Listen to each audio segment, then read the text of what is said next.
Shalom ouvracha à tous mes amis. Bonne santé, beaucoup de bonheur à chacun parmi vous qui nous écoute. Aujourd'hui, nous allons étudier le psaume 23, car il est très urgent d'étudier ce psaume. D'abord parce qu'il répare plusieurs mots M-A-U-X grâce à ces mots M-O-T-S. Le roi David, lorsqu'il a lu ce psaume, il était dans la difficulté de la vallée des morts. Ça veut dire quoi? Ça veut dire qu'en fait, lorsque une personne comme David Amel est assaillie par ses ennemis, pas seulement les ennemis idolâtres, mais les ennemis de sa famille. Alors là, vous savez très bien, lorsqu'on a des fois des injures, des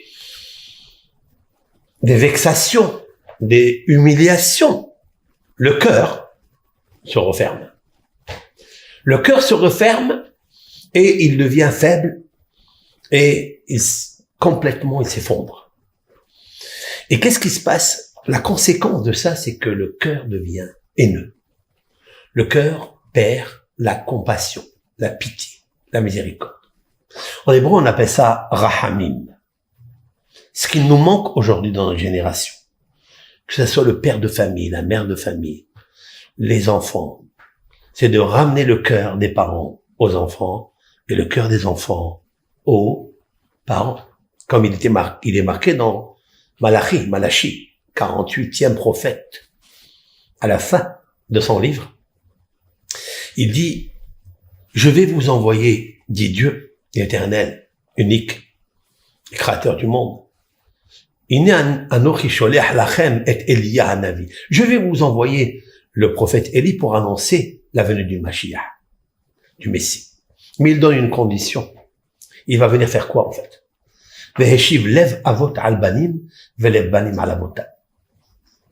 Il va ramener, il va adoucir le cœur des parents vis-à-vis de ses enfants et les enfants vis-à-vis de ses parents. On parle ici d'une famille, c'est-à-dire ta propre chair. Et il manque encore le cœur. Hier soir, nous avons fait un cours au moins de 2 heures. Comment réparer le cœur? Aujourd'hui, nous allons parler, qu'est-ce qu'il faut introduire dans le cœur? C'est les rahamim, c'est-à-dire la compassion, la miséricorde, la pitié, la clémence. C'est ça qu'il faut travailler. Il nous manque le cœur spirituel, le cœur de chair, pas le cœur de pierre.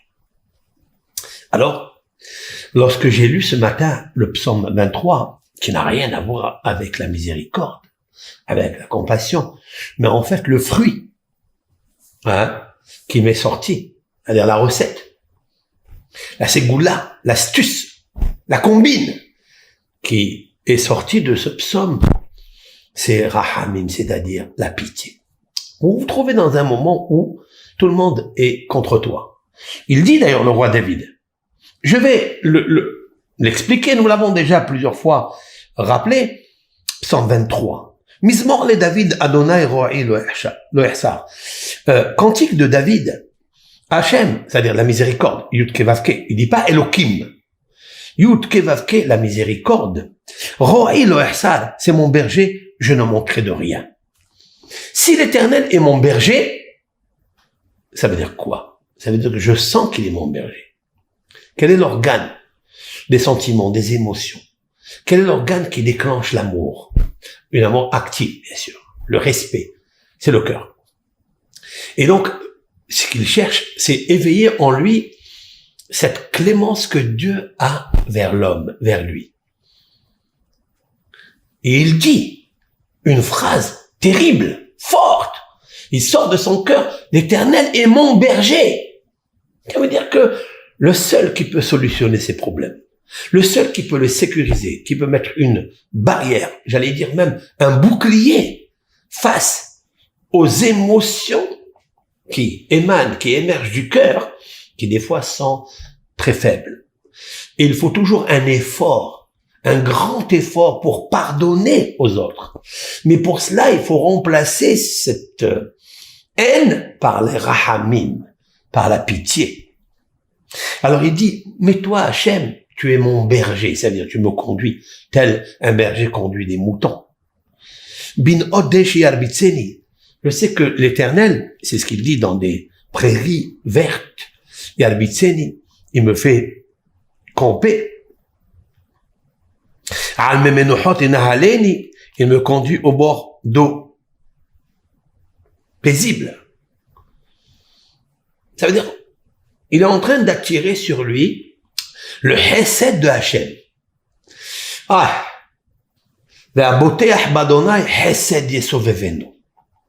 celui qui a confiance uniquement en Dieu, en Hachem, l'Éternel, béni soit-il, il le fait fortement, sincèrement. Il dit le roi David dans un autre psaume, Hesed yesovevenu, la grâce de Dieu, elle l'entoure. Elle l'entoure. Ça veut dire ce mot, elle l'entoure. Il n'a pas dit, il a la grâce de Dieu, il reçoit la grâce de Dieu. Non. Yesovevenu, sa vive, c'est comme ces vivonnes, c'est comme cette toupie que l'on tourne à Hanouka. Parce qu'elle veut nous dire que les Hashmonaïm ont une confiance en Dieu. Donc on fait tourner cette toupie grâce au roi David qui a dit dans ce psaume, Hesed yesovevenu. C'est la bonté de Hachem, le nom de Dieu qui le contourne, qui l'encercle. Il a que du bien autour de lui. Et donc, ça fait un bouclier. C'est ça qui est très, très, très beau, très fort. Alors, il dit, Nafshi eshovi venheni b'ma'agle tzedek lema'ashemo, gam ki elech beget salmavet. Le roi David, il dit, puisque toi, tu es autour de moi, tu m'as entouré parce que tu es mon berger. Alors maintenant, même si je vais dans les plaines de la mort, le Erara Keata, il m'a dit, de quoi il parle ici? Même si je vais dans les plaines de la mer, de la mort. Ça veut dire quoi? Même si mon cœur, il est en train de sentir qu'il me faut me venger, qu'il me faut maudire mes ennemis, eh bien, je pardonnerai. Pourquoi? L'Oirara, je n'ai pas peur. Parce qu'en fait, lorsque une personne, vous avez fait du mal, vous devez tout de suite lui pardonner. Sinon, vous allez vous faire souffrir encore et encore. Je ne sais pas qui est-ce qui a dit ce proverbe qui est exceptionnel, cette citation. Il dit, lorsqu'une personne vous fait du mal et vous lui pardonnez, ne le faites pas parce que cette personne le mérite. Faites-le parce que vous méritez la paix. Et ça, c'est tellement beau. Ça veut dire qu'en fait, quand on continue à se venger et on ne pardonne pas, on se punit encore davantage. Et encore et encore. Pourquoi? Parce que pour pardonner, il faut un effort. Et l'homme n'a pas envie de faire des efforts. Donc il reste toujours avec ses émotions, il rabâche. Pourquoi il m'a fait ça, pourquoi il m'a fait ça? Mais si tu pardonnes sincèrement, pas pour le bien de l'autre, tant mieux. Mais vis-à-vis de toi, lorsque toi tu vas recevoir la paix, tu vas être tellement content de lui avoir pardonné. En fait, le travail que Hachem il fait en nous et à l'intérieur de nous, c'est qu'en fait il veut que tu deviennes bon, meilleur, pour que tu puisses aider l'autre. Et c'est ça qui est très intéressant. Le roi David, par les épreuves, il a compris qu'il fallait qu'il s'améliore. Mais s'améliorer dans quoi? Et en fait, c'est attirer sur soi toutes les gratitudes envers Hachem, s'il te fait. Hachem Ibarach, il te fait des choses. Alors tu dis merci, tu es mon berger, je suis dans les prairies verdoyantes, je suis sur les eaux paisibles. Tout cela, c'est quoi? C'est que tout son corps est envahi de bonheur. C'est que Dieu est rentré à l'intérieur de lui. Et quand il arrive au cœur, Dieu, miséricorde, parce que c'est le nom de la miséricorde, Hachem, il veut rentrer en lui, mais il voit qu'il y a un blocage, il y a un blocus, il y a un siège autour du cœur qui ne veut pas le laisser entrer. Et donc le roi David, il dit, même si je vais dans les plaines de la mort, même si j'ai envie, comme ça, de me venger à mort, lo irara, je n'ai peur de personne. Qui ata, il m'a dit, parce que tu es avec moi. Shiftecha, ton bâton, mishantecha, takan, emainahamuni. Alors, la traduction, c'est quoi? Ton soutien, ton appui serait ma consolation. Tu vois? Ton soutien et ton appui serait ma consolation. Et là, j'ai ajouté quelque chose. Quand je parle de l'appui de Dieu, le soutien de Dieu, c'est que j'ai tellement compris qu'il me veut du bien, que c'est mon berger, qui veut tout de moi, pour moi, eh bien, j'ai mis Dieu autour de moi. Et même s'il y a le feu de l'enfer, le feu de la vengeance, le feu des appétits charnels, ils me toucheront pas. Parce que c'est toi, Hachem Ibarach, qui me conduit, etc., etc. Tu dresses ta table devant moi à la face de mes ennemis. Tu parfumes d'huile ma tête. Waouh! Ma coupe est pleine à déborder. Qu'est-ce qu'il veut ici? Il dit, mon cœur, il est tellement rempli de compassion. Il est rempli de grâce que j'ai envie que tout le monde soit bien. D'ailleurs, je l'ai cité dans le psaume 5. Dans le psaume 5, le roi David a dit, je dormirai avec tout le monde en paix. Et il dit, quand je vois que tout le monde, même ses ennemis, je vois qu'ils prospèrent dans leur blé, dans leurs huiles, dans leurs vignes, je suis content. Tu as donné la joie dans mon cœur. Ça veut dire, je vais vous expliquer quelque chose que celui que grâce à ce psaume, il reçoit dans son cœur la rahamim, c'est-à-dire son cœur s'adoucisse, son cœur s'attendrisse, il a tout gagné. Il a tout gagné parce que là, Dieu, Yud Kevavke, va rentrer vraiment dans son cœur. Il va s'adoucir de tout. Son cœur va devenir comme ça un cœur tendre, un cœur bon, meilleur pour prier pour les autres, pour pardonner aux autres, parce qu'il veut en fait la paix à l'intérieur de lui. Voilà ce que le psaume, en résumé, il dit. Et il dit, je remplirai ma coupe à déborder. Qu'est-ce que ça veut dire? Ça veut dire qu'il voit que Dieu l'a rempli de tout. Et l'Éternel a oint sa tête, ça veut dire les pensées de sa tête sont très belles, sont très bonnes. Il n'a que des pensées positives, actives dans le bien. Parce que Dieu est rentré dans sa tête. C'est l'huile de Dieu qui est rentrée en lui. La brillance de Dieu est rentrée en lui. Il a compris qu'il y a un seul pouvoir et aucun doute ne doit le redouter. Et donc, il doit dire après, c'est le verset 6 d'ailleurs, il n'y a que le bien. Ma coupe est remplie à déborder. Il y a des gens qui en disent, j'ai une bouteille remplie, mais pas tout à fait. Et encore, il lui manque encore quelque chose. Qui a dit cette parole-là? Ésaü. À la rencontre d'Ésaü, Esav avec son frère Yaakov, lorsqu'ils se sont embrassés, au lieu d'être embarrassés, il lui a dit à Esav, à Yaakov, Yesh li rav. J'ai beaucoup. Et Yaakov de lui dire, Yesh li kol. J'ai tout. La différence qu'il y a entre j'ai beaucoup et j'ai tout, il y a une grande différence. Elle est comme ça. Il manque encore quelques centimètres de vin dans le verre. C'est grave. Ça veut dire que tu n'as pas tout. Ça veut dire que tu cherches encore. Là, le roi David s'inspire de notre patriarche Yaakov. Il dit, tu as oint ma tête par l'huile, Roshi, Kossi Revaya. Mon verre est plein à déborder. Pas seulement que j'ai tout, mais j'ai encore pour déborder, déverser sur les autres. C'est ça qu'il nous dit ici. C'est puissant, ça. Ça veut dire que le cœur, il déborde de rahamim, de pitié, de clémence, parce que la pitié vient de Dieu. Je vais vous dire, avant de donner le hidouche, avant de vous donner le code qu'il faut étudier et penser à ce que je vais vous dire maintenant, c'est-à-dire le mot rahamim, c'est-à-dire la compassion, c'est-à-dire la clémence dans son cœur. Il est écrit dans la Torah quelque chose. Ça se trouve dans le 5e livre, le Deutéronome. Il est marqué là-bas que si, par exemple, vous allez en guerre, et vous allez bien sûr tuer des personnes, la Torah immédiatement, elle nous dit, Venatan lecha rahamim verehamcha bihirbecha. Ça veut dire, l'Éternel, Nathan lecha, l'Éternel, ton Dieu, te transmettra, te donnera gratuit la rahamim, c'est-à-dire la clémence, la grâce et la pitié dans ton cœur, et tu te multiplieras et tu fructifieras. Qu'est-ce que ça veut dire, ça? Pourquoi le cadeau de Dieu, qui est la compassion, vient après la guerre? Explique les commentateurs quelque chose de simple. Lorsque vous allez en guerre, c'est pour vous défendre. Car lève-toi, tuer la personne avant qu'elle te tue. C'est légitime défense. Mais quand vous tuez quelqu'un, vous gardez toujours dans votre cœur la cruauté. il y a une cruauté qui s'installe. Lorsqu'une personne se met en colère sur son fils, sur sa femme, sur son mari, elle se met en colère. Qu'est-ce qui se passe? Ces colères, ils s'endurcissent.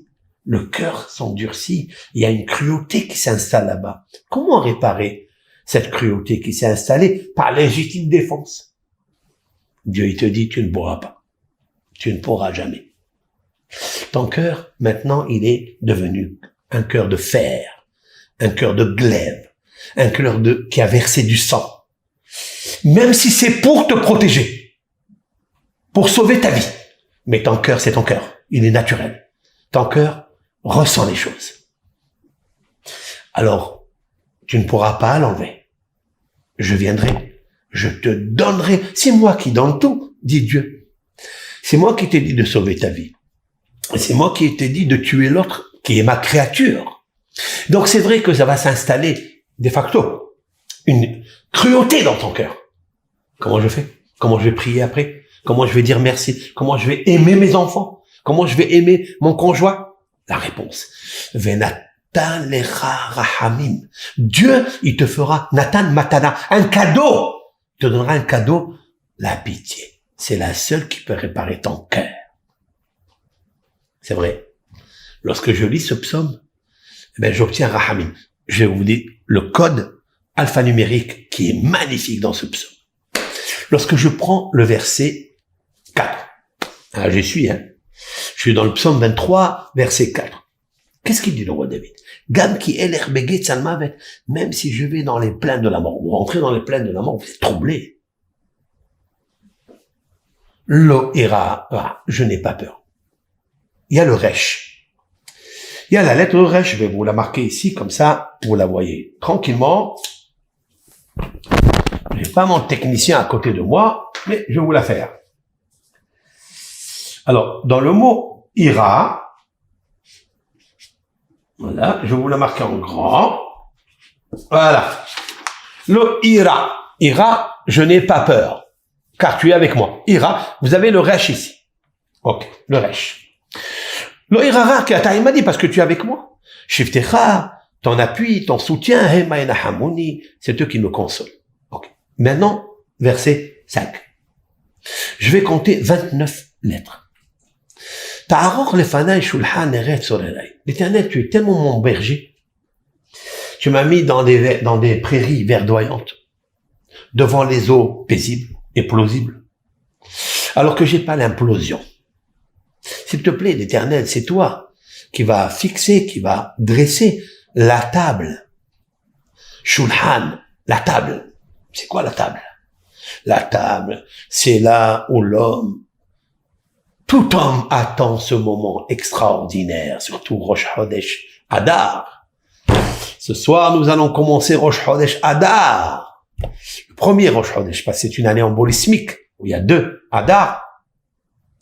Et nous allons dresser la table de Rosh Chodesh. Il y a qui font du couscous, il y a qui font chacun ce qu'il aime. Et nous sommes heureux, contents. Et là, le cœur, il est rempli de clémence, de bonté. Il veut donner. Il veut partager. Dieu, il dit, David Amelech, il dit, Ta'aroch lefanai, dresse devant moi, Shulhan eret sorerai. Ça veut dire une table face à mes ennemis. Il y a beaucoup d'ennemis qui me veulent du mal. Ça veut dire, là en fait, il révèle qu'il a des ennemis, mais que son cœur, il est grippé, il est stressé.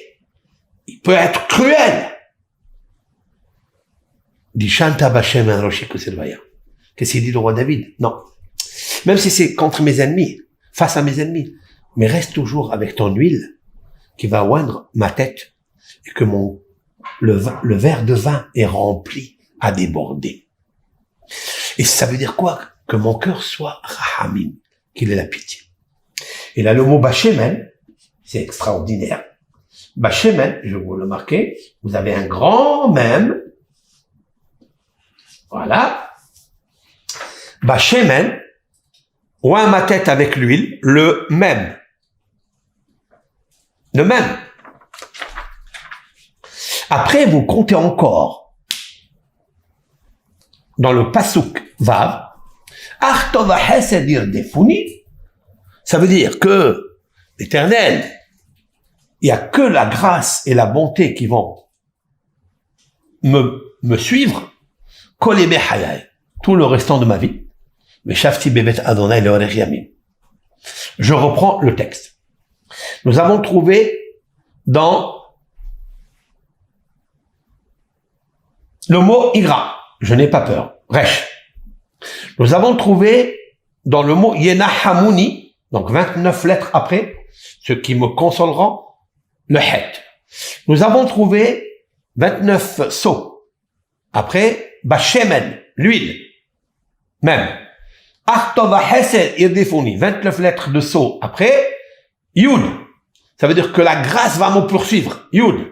Après, vous allez dans le même de Yamim, Orech Yamim. Je m'installerai dans la maison de Dieu, c'est-à-dire la miséricorde, la clémence, la pitié, les Orech Yamim à jamais.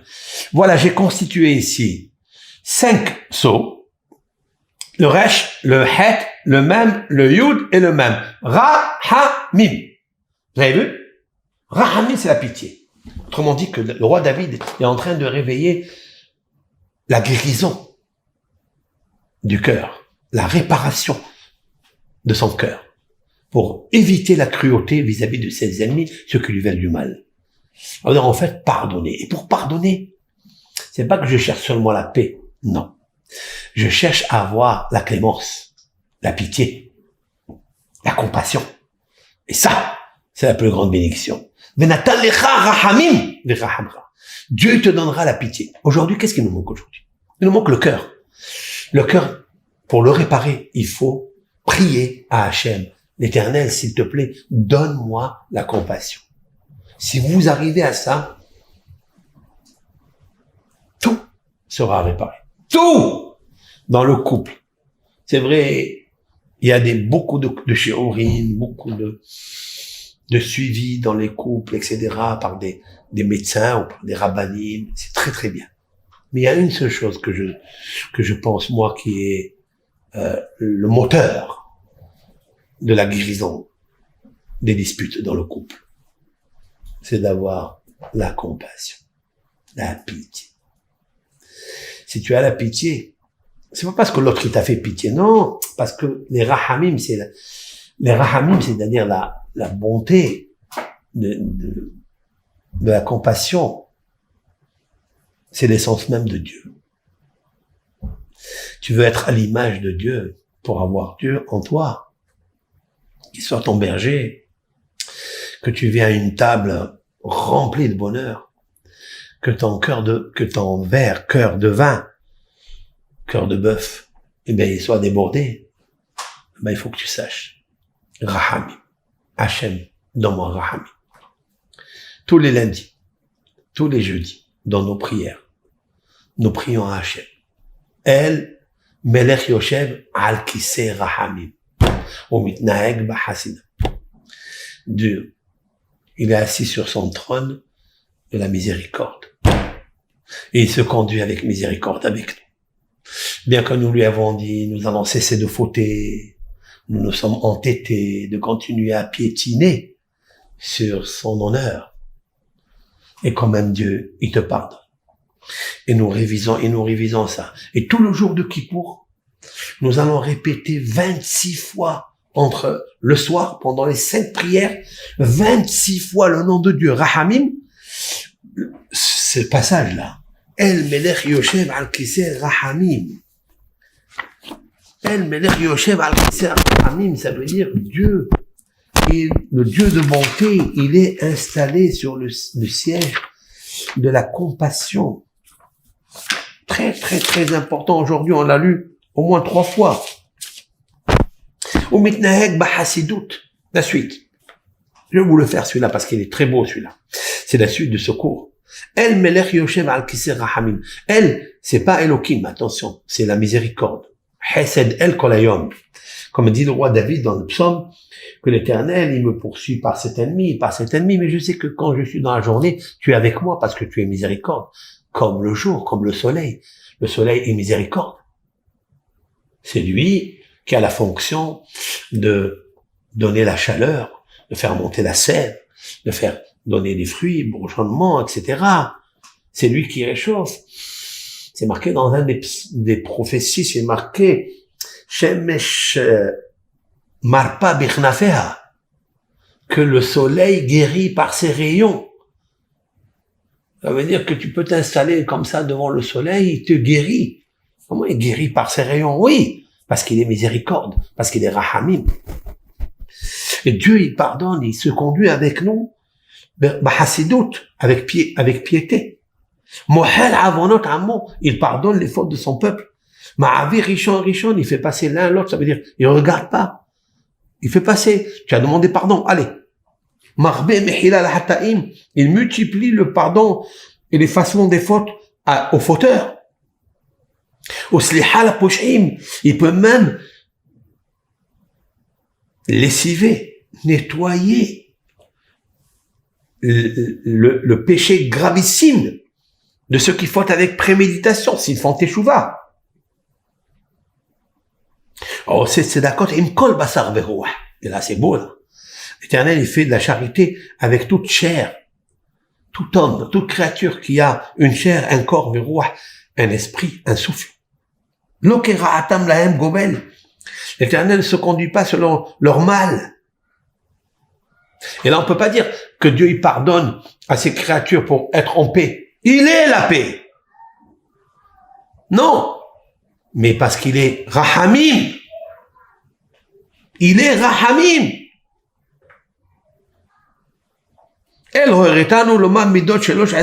L'Éternel, tu nous as enseigné dans la Torah par Moshe, de dire les 13 principes de miséricorde, de pitié. S'il te plaît, Dieu, souviens-toi de tes 13 principes, comme tu as enseigné au modeste, à l'homme humble, Moshe Rabbeinu. Ainsi, c'est marqué dans ta Torah. L'Éternel est descendu dans le colon de nuée de Rahamim. Mais Moshe s'est tenu debout avec Hachem.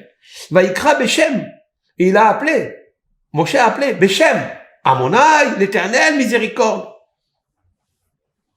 Et puis on compte. Tu es Dieu, compassion, miséricorde, qui a pitié, longanime.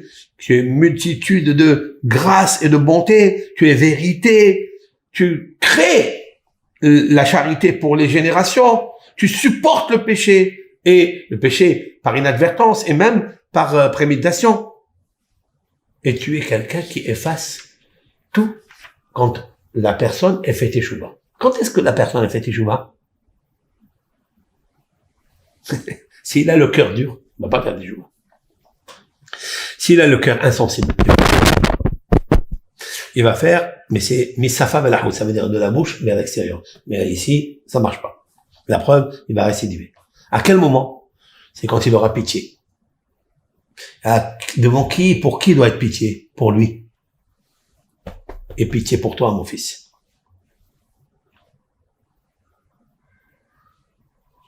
Qu'est-ce que tu vas devenir? Qui tu vas être? Comment tu vas vivre dans ce monde-là? Personne ne parle avec toi. Tu te disputes avec tout le monde. Tu es akshanite, tu es têtu. Ou akshan. Non. Ici, ça marche pas. Donc, prie à Hachem, donne-moi s'il te plaît. Sois mon berger pour que mon cœur déborde comme ce verre que tu remplis. Mais remplis-le, pas de vin. Parce que des fois, le vin, il est aigre. Vin aigre, vinaigre. Parce que dans ton cœur, il y a du vinaigre. Mais fais-le comme Rahamim. Benatan lecha Rahamim v'Rahamcha. Que l'Éternel te donne la compassion, la miséricorde dans ton cœur pour que tu puisses avoir la miséricorde pour les autres. Et pour toi, bien sûr. C'est pour ça qu'il dit v'Rahamcha. Que toi, tu aies la pitié pour toi. Faire teshuva. Et à ce moment-là, même tes enfants, ils vont voir ça. Ta femme, elle va voir ça. Ou ton mari va voir ça. Ton ami, ton camarade, ton ennemi va voir ça. Qu'est-ce qu'il va faire? Il dit, ah, ce bonhomme, cette personne, elle est bonne. Elle est vraiment sincère avec elle. Alors, je lui pardonne. Alors, je fais pour elle. C'est ça que Dieu, il attend de nous. Et alors viendra la prophétie de Malachi, qui est en fait, qui dit Iné anochi sholech lachem et Eli hanavi. Je vais vous envoyer le prophète Élie pour annoncer le Mashiach, le Messie. Quand est-ce? Veheshiv lev avot albanim. Il va ramener la pitié qui a disparu du cœur des parents et il va la donner aux enfants. Et vice versa. Et les enfants aussi. Voilà mon petit cours aujourd'hui. Donc, je récapitule. Psaume 23. Nous lisons le 23. C'est bien de le faire avant de dormir aussi, c'est très bien. Et donc, je retrace avec l'aide de Hachem les 5 fois où il y a marqué des lettres avec des sceaux de 29. Le Resh, le Ira, Resh. Et Nahamouni, c'est consolation. Bachemen, l'huile, il y a le même. Yadefuni, la bonté et la grâce me poursuivront. Tellement tu es bon qu'ils vont te poursuivre. Dans le ciel, ils décideront de t'envoyer du bien et de la grâce parce que tu as envie d'avoir les rahamim. Kol hayal. Et si c'est ça, tu mériteras de t'installer. Beshavti bebet Hashem leorech yamim. À jamais. Ça peut être la maison d'ici, ça peut être la maison d'après. Et il y a le même, c'est même. Donc, rahamim. Alors maintenant, bien sûr, vous allez me demander pourquoi un sceau de 29 lettres. Parce que le chiffre 29 est un chiffre qui veut dire vivant. Dans la première fois dans la Bible où c'est marqué le mot haya, qui veut dire vivant, c'est justement là.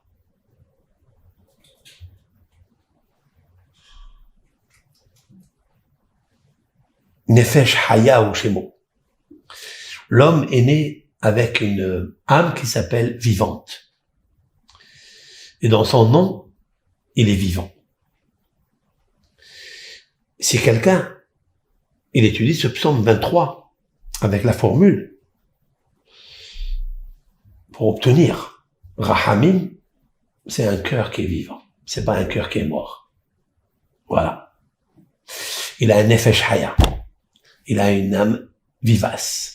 Vous savez que haya, c'est un degré de neshama qui est la 4e position, puisque vous avez le nefesh, c'est l'âme végétative. C'est-à-dire la manifestation du désir de recevoir pour soi-même. Vous avez le ruah, c'est l'évolutive, celle qui est pour recevoir mais partager. Neshama, c'est celle qui veut plus partager que recevoir. Et haya, la vivante, c'est celle qui fait vivre les autres. Parce que lui, il est déjà vivant. Il n'a rien de recevoir. Il a tout reçu. Après, il y a la 5e qui est Yehida, qui est l'unique. Celle-là, c'est du Mashiach. Elle sera unique. C'est pas seulement qu'il veut que les autres y vivent, c'est qu'il veut que les autres atteignent l'image de Dieu. C'est-à-dire Rahamim, la pitié. Vous pouvez l'avoir, vous. Mais les autres, si vous leur donnez, mais peut-être eux, ils l'ont pas encore acquise. Ça, c'est Yehida. Maintenant, Haya, la 4e position, c'est 29. C'est le chiffre 29. Haya. Nefesh Haya Hoshemo. C'est le Nefesh qui est Haya. Elle est tellement vivante. Pourquoi elle est vivante? Parce qu'il a la compassion, il a la clémence dans son cœur. Donc, voilà ce que je vous ai dit là, aujourd'hui, avec l'aide de Hachem. J'avais un petit peu de temps, donc j'ai fait ce cours entre un cours et un cours. Et il faut toujours courir pour essayer d'aider les autres avec l'aide de Hachem. Psaume 23, avec un sceau de lettres de 29 lettres, pour obtenir le mot Rahamim. Quand vous allez lire ça, et même le soir, c'est bien de le lire avec la feuille devant vous. Comme ça, vous regardez le psaume devant vous et vous demandez à Hachem, Ba'ala Hamim. Lorsque je monte, ma neshama dans le ciel, aie pitié de moi, aie pitié de réparer mon cœur pour qu'elle devienne bonne, qu'elle devienne meilleure, pour que la Achtov Hesed Yardefuni Kol Yemei Hayai. Kol Yemei Hayai. Verset 6. Kol Yemei Hayai. Tous les instants de ma vie. Haya. Parce que pour vivre, il faut avoir Nefesh Haya ou Shemo. Il faut que ça soit un cœur vivant.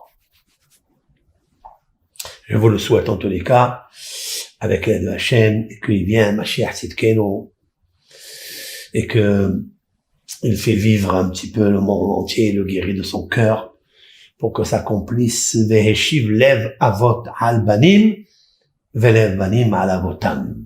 Que le cœur des parents revienne aux enfants, vers les enfants, et les enfants reviennent vers leurs parents. Kotuv, bracha, ve'atzlach.